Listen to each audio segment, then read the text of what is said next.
एक बार फिर से YouTube चैनल 360 डिग्री जीएस में आपका बहुत बहुत स्वागत है। आज फिर एक नए वीडियो के साथ मैं आपके साथ हूँ और आज के वीडियो में हम जानेंगे कि कैसे कोई विद्यार्थी एक साल में 6,000 रुपये का वार्षिक स्कॉलरशिप यानी छात्रवृत्ति पा सकता है और अपनी पढ़ाई को आगे बढ़ा सकता है। ये बिल्कुल सही बात है और बिल्कुल ऑथेंटिक योजना के साथ मैं आपको आज बताने वाला हूँ। तो वीडियो की शुरुआत करते हैं। तो सबसे पहले मैं आप बता दूँ कि एक पद्धति होती है जिसको कहते हैं फिलैटेली। यह जो है डाक टिकटों का संग्रह और अध्ययन होता है, यानी डाक टिकटों के संग्रह और अध्ययन को हम लोग फिलैटेली कहते हैं। इसी से संबंधित यह योजना है। इस योजना का उद्देश्य क्या है? इस योजना का नाम है दीनदयाल स्पर्श योजना और इस योजना का उद्देश्य ये है कि कम उम्र के जो बच्चे हैं उनके बीच एक अस्थायी तरीके से टिकट संग्रहण करना, टिकट जमा करने को प्रचारित करना, जिससे उनका शैक्षणिक जो पाठ्यक्रम है उसको मजबूत और पूर्ण बनाया जा सके। और आपको ये भी बता दूं कि ये जो है योजना भारतीय डाक विभाग द्वारा डाक टिकट संग्रह यानी फिलैटेली को बढ़ावा देने के लिए शुरू किया गया है। और यह योजना संचार मंत्रालय के डाक विभाग द्वारा फिलैटेली को बढ़ावा देने के लिए शुरू की गई है, जैसा हम पहले भी जान चुके हैं। अब आगे जानते हैं इस योजना का डिटेल क्या है। तो इस योजना के डिटेल के बारे में बता दूं तो सबसे पहले आपको बता दूं कि अखिल भारतीय स्तर पर यह जो है पूरे भारत लेवल पे 920 बच्चों का चयन कर उनको ये छात्रवृत्ति प्रदान की जाती है। और विवरण की बात बता दूं तो प्रत्येक डाक परिमंडल में जो है अधिकतम 40 छात्रवृत्तियां प्रदान की जाएगी। डाक सर्कल या डाक परिमंडल आपके भारत में कई सारे होते हैं, उनमें से 40 विद्यार्थियों का चयन किया जाएगा। यह जो चयन होगा यह कक्षा 6, 7, 8 और 9 यानी 6, 7, 8 और 9 के विद्यार्थियों के बीच होगा और प्रत्येक क्लास से 10-10 विद्यार्थियों को इस छात्रवृत्ति के लिए चुना जाएगा।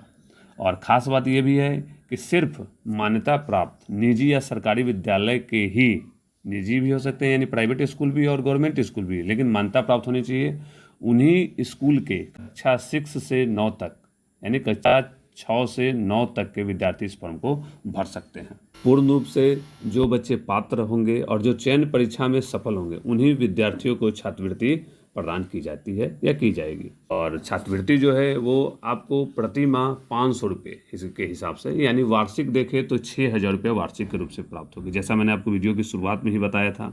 और आगे बता दूं कि छात्रवृत्ति का जो पेमेंट होगा, भुगतान होगा, वो हर 3 महीने पे किया जाएगा। पर महीने 500 के हिसाब से तो हर 3 महीने पे 1,500 रुपये का भुगतान किया जाएगा सभी विद्यार्थियों को। और यह भुगतान जो है बच्चे और गार्जियन का जो सेविंग अकाउंट ज्वाइंट होगा उसमें यह छात्रवृत्ति की राशि उस खाते में भेजी जाती है, डायरेक्ट कैश नहीं दिया जाता है। और छात्रवृत्ति की जो होगी वह समय सीमा 1 वर्ष तक के लिए मान्य होगी, यानी जो छात्रवृत्ति में पास करेंगे उनको 1 साल तक ये राशि छात्रवृत्ति के रूप में दी जाएगी। आगे बता दूं कि जो बच्चे इस साल चयन हो चुके हैं तो वो अगली बार भी इस परीक्षा के लिए आवेदन कर सकते हैं, यानी एक बार चयनित विद्यार्थी दोबारा भी आवेदन कर सकते हैं। बात करते हैं कि योजना का लाभ कौन कौन विद्यार्थी उठा सकते हैं। सबसे पहले मैं बता दूं कि इस योजना के लाभ के लिए भारत में मान्यता प्राप्त जो विद्यालय हैं, भारत के अंदर भारत में मान्यता प्राप्त जो विद्यालय हैं उसके विद्यार्थी ही इसका लाभ उठा सकते हैं, सिर्फ और सिर्फ। अगली बात बता दूं कि विद्यार्थियों का फिलैटेली जमा खाता यानी फिलैटेली सेविंग अकाउंट पोस्ट ऑफिस में खुला होना चाहिए, तभी वो फॉर्म भर पाएंगे। क्योंकि जब आप फॉर्म भरते हैं तो उसमें इस फिलैटेली सेविंग अकाउंट का डिटेल उस फॉर्म में डालना पड़ता है, तो आप नहीं खुलवाएंगे तब तक ये संभव नहीं है। और लगभग 200 रुपये शायद ये करके फिलैटेली अकाउंट को खुलवा लिया जाता है और खुल जाता है। आगे बात करें तो उम्मीदवार का शैक्षणिक रिकॉर्ड जो है वो अच्छा होना चाहिए। शैक्षणिक रिकॉर्ड अच्छे जो स्टूडेंट हैं वही भर सकते हैं। और कैसा शैक्षणिक रिकॉर्ड होना चाहिए तो उम्मीदवार का जो पिछला अंतिम फाइनल परीक्षा जो हुआ है पिछले क्लास का, उसमें उसको कम से कम 60% नंबर आना चाहिए। 8% से कम अंक वाले बच्चे इस फॉर्म को नहीं भर सकते, सरकार का निर्देश है। और अगला जो है अनुसूचित जाति यानी शेड्यूल कास्ट SC या अनुसूचित जनजाति शेड्यूल ट्राइब्स ST के उम्मीदवार जो उनको अंक में 5% की छूट होगी, यानी उनके लिए 55% का क्राइटेरिया रखा गया है। छात्रवृत्ति के लिए विद्यार्थियों का चुनाव कैसे किया जाएगा, उनका सिलेक्शन कैसे किया जाएगा, इस पर बात करते हैं। तो इसके 2 तरीके हैं, दोनों में से किसी एक तरीका का उपयोग करके विद्यार्थी का चयन किया जाता है।